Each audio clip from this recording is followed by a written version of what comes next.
Assalamualaikum warahmatullahi wabarakatuh.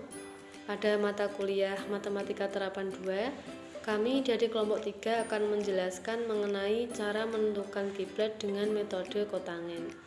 Nah, di sini kami beranggotakan 3 orang. Yang pertama ada Mbak Umi Khairiyah dengan NIM 038, yang kedua ada Mbak Rohana dengan NIM 052, dan yang ketiga saya sendiri Milati Aska dengan NIM 053. Di sini kami ada beberapa pokok pembahasan. Yang pertama tentang pentingnya menentukan arah kiblat dan dalilnya. Yang kedua, sejarah perkembangan cara penentuan arah kiblat. Yang ketiga, metode menentukan arah kiblat, dan yang keempat, contoh menghitung arah kiblat. Nah, di sini untuk materi pertama tentang pentingnya menentukan arah kiblat dan dalilnya. Di sini arah kiblat yaitu arah yang memiliki arti jurusan, tujuan atau maksud. Sedangkan yang dimaksud di sini arah kiblat yaitu Ka'bah yang terletak di Masjidil Haram, yang merupakan arah yang dituju oleh umat muslim ketika melakukan ibadah sholat. Sedangkan di sini para ulama sepakat menghadap ke arah kiblat merupakan syarat sah sholat. Nah, kota Mekah yang menjadi pusat titik peribadahan umat muslim di seluruh dunia sebagai tempat arah kiblat, maka dengan begitu sangatlah penting dan perlu diperhatikan terutama umat muslim untuk mengetahui dan menentukan arah kiblat tersebut. Nah, dengan ilmu pengetahuan kita dapat mengetahuinya dan menentukan arah kiblat dengan menggunakan ilmu ukur segitiga bola atau trigonometri. Kemudian ada beberapa perintah yang memerintahkan umat muslim menghadap ke arah kiblat dalam beribadah. Di sini dalam Quran surah Al-Baqarah ayat 144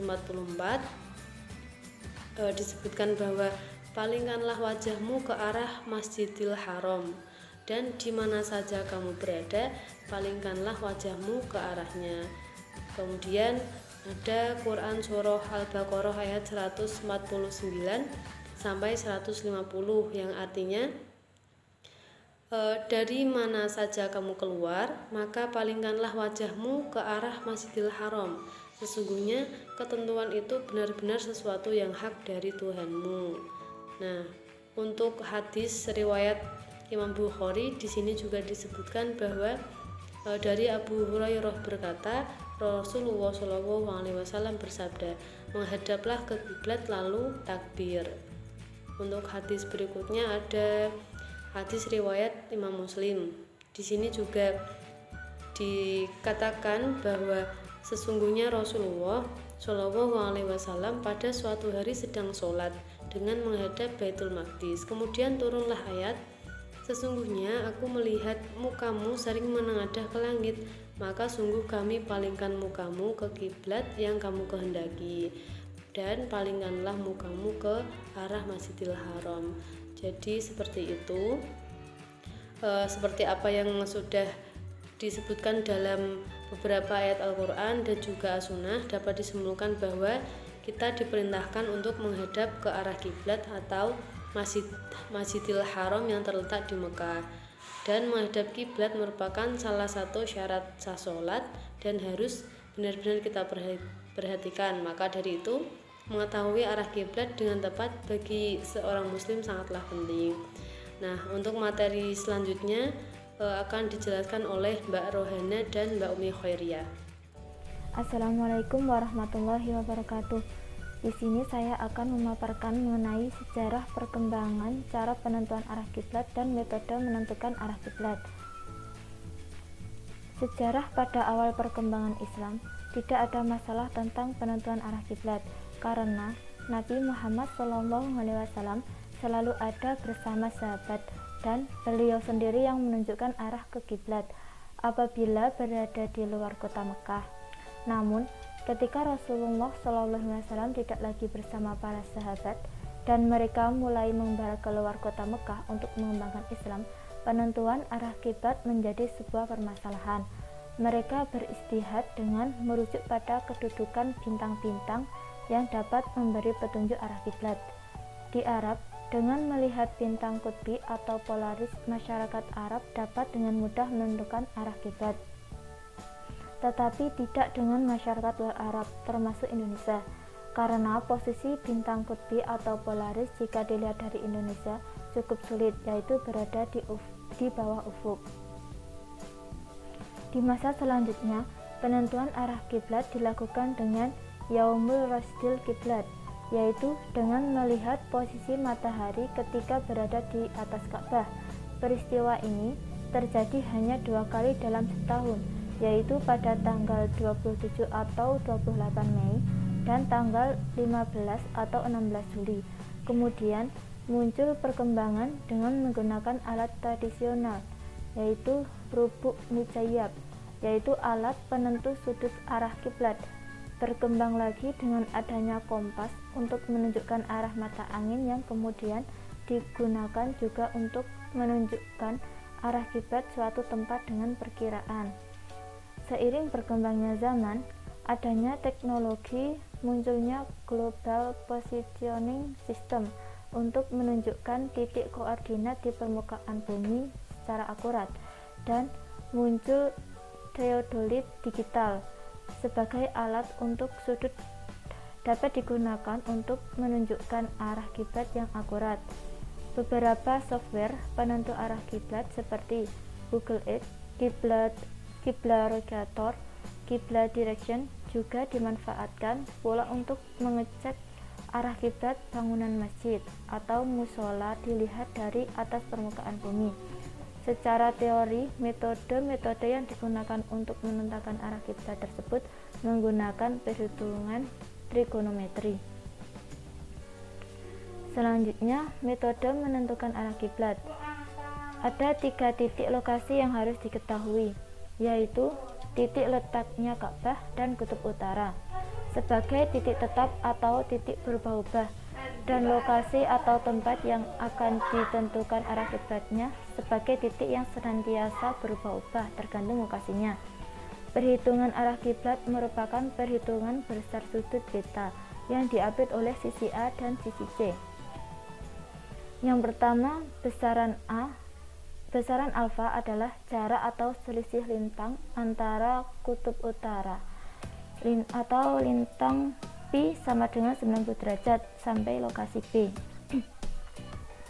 Jadi, bila B terletak di lintang utara, maka alfa sama dengan 90 derajat dikurangi Pi B lintang utara.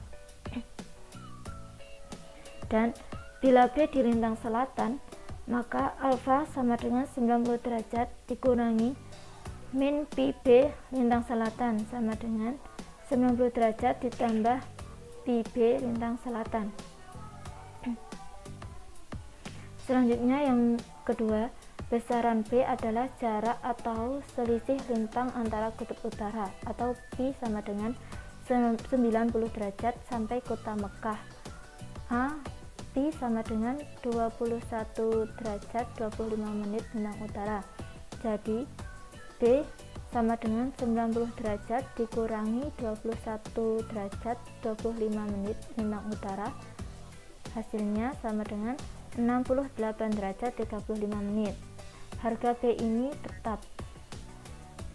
Yang nomor 3 yaitu sudut gamma adalah sudut antara dua lingkaran besar yang melalui CA dan CB, sama dengan sudut antara sisi alfa dan B, sama dengan sisi selisih bujur, yaitu bujur yang melewati lokasi lambda B dan bujur yang melewati Ka'bah B sama dengan 90 derajat dikurangi 21 derajat 25 menit sama dengan 68 derajat 35 menit. Jadi gamma adalah lambda B dikurangi 39 derajat 50 menit. Bersamanya garis bujur adalah 0 kurang dari sama dengan lambda kurang dari 180 derajat bujur barat atau bujur timur. Garis bujur lambda sama dengan 180 derajat. Posisinya berlawanan dengan garis bujur yang melalui Greenwich. G lambda sama dengan 0 derajat. Selanjutnya, untuk mengetahui berapa sudut B, kita dapat menggunakan beberapa rumus. Salah satu di antaranya menggunakan rumus kotangen yang dapat kita peroleh dari rumus tan, yaitu tan beta sama dengan sin gamma dibagi sin alfa tan B dikurangi cos A cos gamma.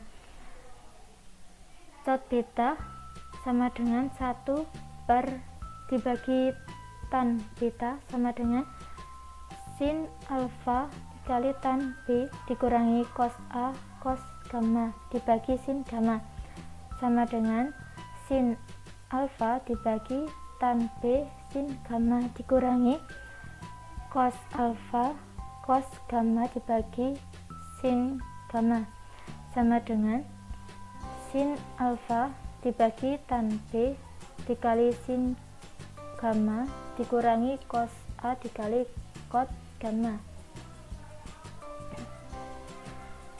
Selanjutnya langkah-langkah untuk menentukan arah kiblat. Yang pertama yaitu menentukan titik koordinat kota yang akan dihitung arah kiblatnya, bisa dengan menggunakan bantuan GPS. Yang selanjutnya yang kedua menentukan nilai alfa, B dan gamma seperti tadi. Yang selanjutnya yang nomor 3 yaitu memasukkan kotan B beta sama dengan sin alfa dibagi tan B dikali sin gamma dikurangi cos alfa dikali cot gamma. Demikian yang dapat saya sampaikan. Terima kasih. Yang pertama, jika kita akan menghitung arah kiblat dari Masjid Agung Jawa Tengah. Untuk mencari titik koordinatnya, kita bisa menggunakan GPS.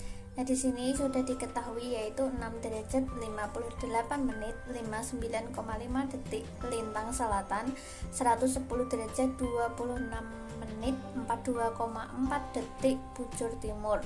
Kemudian kita akan mencari nilai dari A, B, dan gamma. Untuk nilai A-nya itu sama dengan 90 derajat ditambah 6 derajat 58 menit 59,5 detik, itu hasilnya 96 derajat 58 detik 59,5 detik. Untuk nilai dari B sudah kita sepakati seperti tadi yang sudah dijelaskan, yaitu 68 derajat 35 menit. Untuk nilai dari gamma itu sama dengan bujur timur dikurangi 39 derajat 50 menit, kita hasilkan 70 derajat 36 menit 0 detik. Untuk nilai dari sin A itu 0,993, cos A min 0,121, sin B sama dengan 0,931, cos B itu 0,365, tan B 2,550, sin gamma 0,943, cos gamma 0,332, dan kot tan gamma itu 0,352. Kemudian kita masukkan ke rumus kotan B seperti yang tadi sudah dijelaskan, yaitu sin A dibagi tan B dikali sin gamma dikurangi nilai dari cos A dikali kotan gamma.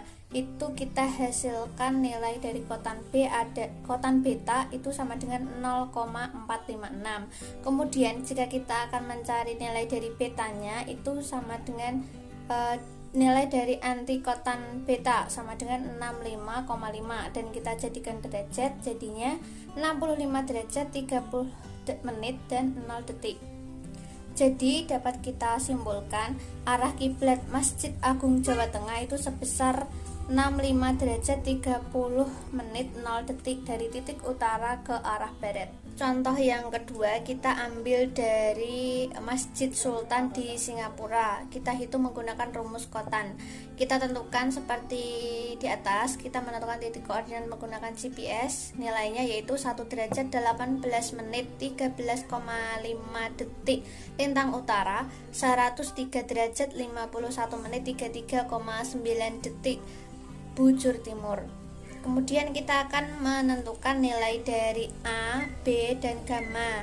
Nilai A-nya kita peroleh 88 derajat 41 menit 46,5 detik. Nilai dari B adalah 68 derajat 35 menit dan nilai dari gamma adalah 64 derajat 1 menit 33,9 detik. Sebelum kita masukkan ke dalam rumus kotan beta, kita cari dulu nilai dari sin A dan sampai nilai dari kotan gamma. Sudah kita hitung, untuk menghitungnya bisa menggunakan kalkulator sains, yaitu nilai dari sin A 1, cos A 0,023, sin B sama dengan 0,931, cos B sama dengan 0,365, tan B 2,550, sin gamma 0,899, cos gamma 0,438, dan nilai dari kotan gamma itu 0,487. Untuk selanjutnya kita masukkan ke dalam rumus kotan beta, sama dengan sin A per tan B dikali sin gamma dikurangi cos A dikali kotan gamma. Nilai dari kotan B kita peroleh 0,425, dan untuk anti kotan B kita peroleh 66,975, dan jika kita ubah ke dalam derajat itu nilainya 65 derajat 58 menit 30 detik. Jadi dapat kita simpulkan arah kiblat Masjid Sultan Singapura sebesar 66 derajat 58 menit 30 detik dari utara ke arah barat. Demikian yang bisa saya sampaikan, kurang lebihnya mohon maaf. Wassalamualaikum warahmatullahi wabarakatuh.